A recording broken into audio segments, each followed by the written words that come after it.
Iran today rejected another ultimatum from Donald Trump and once again closed the Hormuz Strait, but this time completely, and issued a counter-ultimatum to the United States of America. American troops must completely leave the region.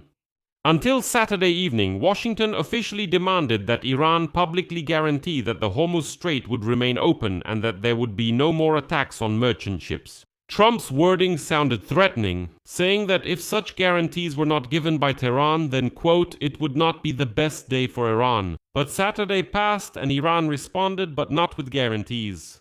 Iran struck a container ship with a missile right in the Strait of Hormuz and then declared the Strait of Hormuz closed until the US stops, quote, interfering in the region. Moreover, Iran did this just a few hours after Oman proposed a plan to fully reopen shipping. This was a very public slap in the face to Donald Trump, as if to say, here's the deal, we've already agreed, but Iran says we don't care about that. In this episode, we'll break down exactly what happened in the last 24 hours. Why did Donald Trump's ultimatum fail so publicly? And most importantly, why might America, despite all its power, simply not have enough munitions to back up this ultimatum? Because the real sensation isn't even Iran's audacity, but the numbers from the latest analysis. And the analysis goes like this: half of the THAAD interceptors, almost half of the Patriot interceptors, and a third of the Tomahawks have already been used up. And it will take years to replenish this, but the fighting needs to happen right now. My name is Pechiy. Let's discuss this topic together. But before we start, I ask you to subscribe to this YouTube channel. We're moving toward the 300,000 mark. I would personally appreciate your subscription. So let's go through everything step by step. The day before, on Saturday, the US, through direct channels and intermediaries, demanded that Tehran publicly acknowledge by the end of Saturday, July 11th, that the Hormuz Strait is open to everyone, and to promise to immediately stop attacks on commercial vessels. But instead, a missile from the Islamic Revolutionary Guard Corps of Iran struck the container ship Galaxy, flying the flag of Cyprus right in the Hormuz Strait. According to the United States Central Command, the vessel suffered serious damage to its engine room, a fire broke out on board, and one of the civilian crew members is reported missing. The Islamic Revolutionary Guard Corps immediately stated that several vessels, quote, incited by foreigners, tried to pass along a route not approved by Tehran and ignored demands to change course, and a warning shot was fired at them. That very warning shot, in quotes, which tore apart the engine room and cost a person their life. And then the main statement from the Islamic Revolutionary Guard Corps, quote, after this incident, the Hormuz Strait is closed until further notice, and as long as the United States of America does not stop interfering in the region, no vessel will be allowed to transit. The era of unilateral agreements is over. The US must keep its word or pay the price. And to understand the scale of humiliation for the United States of America, there's one detail that many have missed. The strike on the vessel by Iran happened just a few hours after Iran's Foreign Minister Abbas Araghchi finished direct talks in Oman with his Omani and Qatari counterparts. Here's the key point. Oman proposed fully opening both shipping lanes in the Hormuz Strait, with the southern route through Omani waters open for unrestricted navigation. Коридора в Ормузском проливе. The water route through Omani waters would be opened without any prior coordination at all. Getting back to military protocol, and he says, let Iran do the same, we'll ensure the security of the strait together, let everything work, the Americans are willing to simply step aside. So, in other words, the mediators put a ready-made solution on the table. And Iran responded by launching a missile specifically at a vessel taking the southern route, through Oman, Omani territorial waters. This is a deliberate slap in the face to both Washington and the mediators at the same time, as if to say, we don't care about your proposals, it'll only be on our terms. This is where something happened that further disgraces the White House. It's already noon on Sunday, the deadline has long since passed, and Trump still hasn't publicly responded to the incident. The President of the United States, who promised, let me remind you, quote, to bomb Iran at levels they've never seen before, is silent at the very moment his ultimatum is demonstratively trampled. But the US military hasn't been silent, and that's also important to consider when criticizing Donald Trump. Because yes, okay, he hasn't made any statements, but the US is still taking action. That's a very important point. US Central Command has announced a third round of strikes on Iran in a week. The scale is quite serious, with 140 military targets hit. These include missile and drone systems, ammunition depots, communication hubs, and coastal radars. Explosions were heard in Bandar Abbas, Sirik, Chabahar on Keshem Island in Bushehr province and in Asaluya. Now they'll quote United States Central Command. Iran was given another opportunity to demonstrate compliance with the memorandum after being held accountable for previous attacks on commercial vessels, and it failed again. The strikes, the military emphasized, are carried out by order of the Commander-in-Chief, that is personally by Donald Trump, and the head of the Pentagon, Pete Hegseth, spoke in his own manner and stated, quote, Iran made the wrong choice, it is paying for the strikes. But what happened next, that's what's important. Iran was not afraid. Tehran launched retaliatory missile strikes, as the military emphasized, against American military bases in the countries of the Persian Gulf. So, the cycle has closed again. Remember, we already discussed this. The cycle is about American military bases in the countries of the Persian Gulf. So, the cycle has closed again. Remember, we already discussed this. The cycle goes like this. An ultimatum comes from the United States of America. Then we go in circles. Iran ignores all of this. Then the United States strikes. And after that, instructions follow from the United States of America. Then we go in circles. Iran ignores all of this. Then come the strikes from the United States of America. Then Iran strikes, after which another ultimatum from the US is issued. And this, as emphasized, keeps happening in a cycle. This is a classic escalation spiral, and there is no obvious way out of it. That's exactly what makes the situation dangerous. There is no way out of this deadlock. The Iranians had warned in advance that any retaliation for the container ship would be met with a harsh response. New enemy bases in the Middle East region will definitely become targets. And in the end, as we've seen for several months now, this spiral of escalation keeps following the same cycle. And all of this looks like a new round of war, but here's exactly where the problem is, and that's why Trump, by the way, is keeping silent. Why wasn't Trump's ultimatum backed by the immediate devastating strike that he promised? Yes, the US Central Command responded, but not in a devastating way, let's be honest, as always. They keep striking radars, coastal areas, some military facilities, and so on. This has been happening quite often already, but there hasn't been any kind of truly devastating strike. And the answer to why Trump is silent and why there hasn't been a devastating strike is in the latest analysis from the Center for Strategic and International Studies.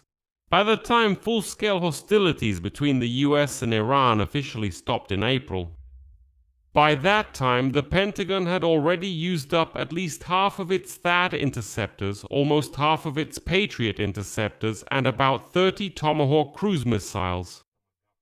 It would seem that this pause in the war should have given the United States time to replenish its stockpiles. But according to current delivery schedules, the Pentagon receives about 15 new Tomahawks and 20 new Patriot missiles per month. Now pay attention, there are no deliveries of THAAD interceptors planned at all for 2026. That's why the Center for Strategic and International Studies estimates that it will take 3 years or even more to restore stockpiles to pre-war levels. And just think about the math. In the first 16 days of the operation, American forces fired 402 Patriot missiles, 402. At the current rate of 20 missiles per month, it will take more than 2 years just to replenish that single salvo. Tomahawks, in those same first 16 days of the operation, they fired as many as 535 of them. Retired Marine Corps colonel and analyst from this center, Mark Kansian, states the risk for the US directly. Here is his quote. If the war continues at the same pace as the last 5 months, it will reduce stockpiles so much that a new, higher level of risk will arise, but this time in the Indo-Pacific region. Here is the real trap for Donald Trump. Every missile fired at Iran is a missile that won't be available if China moves on Taiwan. And so Kansian calls this a window of increased vulnerability in the Western Pacific. The Pentagon, of course, publicly projects maximum confidence, and today, Press Secretary Sean Parnell stated, quote, "The American armed forces are the most powerful in the world and have everything necessary to operate at the time and place chosen by the President.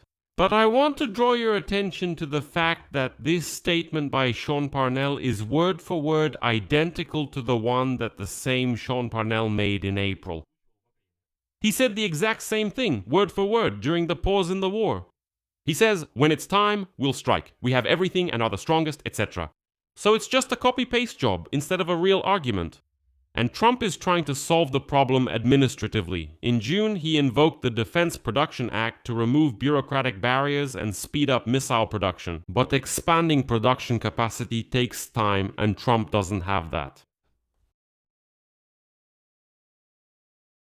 The second half of the trap is the economy, and this is where Iran hits Trump in his most vulnerable spot. Before the war, the Strait of Hormuz handled 1/5 of the world's oil and liquefied natural gas shipments.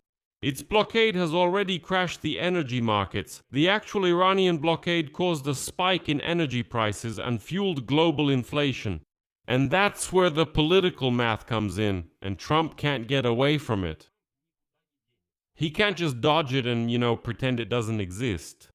The rise in prices, especially for gasoline, is the most politically sensitive issue for Donald Trump on the eve of the November congressional elections. As you know, they're even trying to launch some kind of separate network like presidential gas stations where gasoline will be cheaper than anywhere else. In short, they're trying to come up with some political programs to show Americans that, well, the problem with gasoline prices isn't really such a hot issue. Although all Americans understand that this is a really tough problem. And Iranians understand this too, by the way. Iranians understand this perfectly well too. Their calculation is very simple. The longer the Strait of Hormuz is closed, the more expensive gasoline will be at American gas stations, and the worse the results will be for Republicans in the November elections. So, Tehran is fighting not only with missiles, it's also fighting with those price tags at gas stations somewhere in Ohio, Pennsylvania, California, and so on. It's fighting there as well. There's one more detail that could change everything. On Saturday, for the first time in a long while, let's put it this way, in quotes, the new supreme leader of Iran, Ayatollah Ayatollah Ajtabak Khamenei, spoke out. This is the very one whom no one has seen since February, and who didn't even show up at his father's funeral. I emphasize, Iranian media attribute to him a written statement threatening revenge for the death of his predecessor and his father, who was killed in the early days of the war. Now, this changes the situation. Why? Because as long as the leader Ajtabak Khamenei, even if it's in written form, I don't know if he wrote it or not, but nevertheless, when even this elusive leader was silent, the attacks could be attributed to the independent actions of radicals from the Islamic Revolutionary Guard Corps. They could claim there was a split, saying the radicals were behind it, saying it was their fault, while we preferred negotiations. Just yesterday, Iranian officials claimed a system failure led to the accidental attack on the Strait of Hormuz, insisting it was the military acting independently with its own perspective. They could always blame everything on them, but now the supreme leader comes out and publicly takes a vengeful stance. That means those same negotiators in Tehran practically have no room to maneuver, because their main leader said, "We will take revenge." That's it, as he says. Iranians and the faithful all over the world will soon start avenging the killing of Ali Khamenei. Here the question arises, what will Donald Trump do next in this situation? It seems to me there are three scenarios. The first scenario is a massive strike, the very one that Trump promised. But what's the problem? Half the THAAD systems are gone and half the Patriot systems are gone. Tomahawks are dwindling and it takes at least 3 years to replace them. Every salvo against Iran weakens America's position against China. By the way, the military told Trump this even before the war. Let me remind you that the chairman of the Joint Chiefs of Staff, General Dan Kane and others, warned that a prolonged campaign would hit the reserves very hard, especially those needed by Ukraine and Israel. The second scenario is capitulation, but disguised as a clever deal. That is, to accept the Omani plan, essentially agreeing to the Iranian terms of passage. But to say that it wasn't Iran, but Oman who came up with such a scheme, that they would charge some kind of fee, but call it not a passage fee, but something like a service fee for the strait for ensuring security and so on. And they'll also call it voluntary. No one's forcing you, but if you don't pay, you won't pass. Politically, it's deadly, yes. It's an admission that all the ultimatums were a bluff. But economically, it's the only quick way to bring oil prices down before the elections. And Trump, by the way, what's special about Trump? He manages to do it.